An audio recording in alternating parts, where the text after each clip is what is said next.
തിരുവനന്തപുരം മൃഗശാലയെക്കുറിച്ചാണ്. അവിടെ ഇന്നലെ ചില പുതിയ അതിഥികൾ എത്തിയിട്ടുണ്ട്. സ്വാഭാവികമായിട്ടും അത് മൃഗങ്ങൾ തന്നെ ആയിരിക്കുമെന്ന് പ്രേക്ഷകർക്ക് അറിയാം.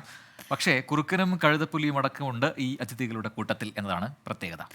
ആനിമൽ എക്സ്ചേഞ്ച് പരിപാടിയുടെ ഭാഗമായി കർണാടകയിലെ ഷിമോഗ മൃഗശാലയിൽ നിന്നാണ് പുതിയ അതിഥികളെ എത്തിച്ചത്. തിരുവനന്തപുരം മൃഗശാലയിൽ നിന്ന് മുള്ളൻ പന്നി, ചീങ്കണ്ണി, ഒപ്പം തന്നെ സൺ കോണിയൂർ തത്ത എന്നിവയെ ഷിമോഗയിലേക്ക് മാറ്റിയിട്ടുണ്ട്.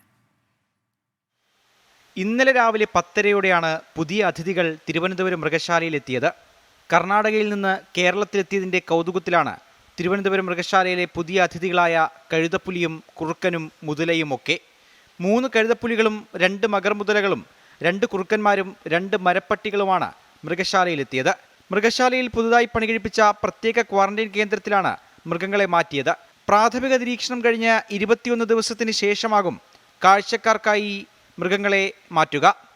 ഇപ്പോൾ 21 ഡേയ്സിൽ ഹോസ്പിറ്റലുമായിട്ട് ബന്ധപ്പെട്ടിട്ടുള്ള ക്വാറന്റൈൻ ഫെസിലിറ്റിയിലാണ് നമ്മൾ കീപ്പ് ചെയ്യുക. 21 ഡേയ്സിനുള്ള ക്വാറന്റൈൻ്റെ ഒരു ഉദ്ദേശം എന്ന് പറഞ്ഞാൽ ആ സമയം കൊണ്ട് എന്തെങ്കിലും അസുഖം ഉണ്ടെന്നുണ്ടെങ്കിൽ നമുക്ക് ട്രീറ്റ് ചെയ്യാനും എന്തെങ്കിലും അസുഖം ഉള്ളത് മറ്റ് അനിമൽസിനെ പകരാതിരിക്കാനും വേണ്ടിയിട്ടാണ് ക്വാറന്റൈൻ.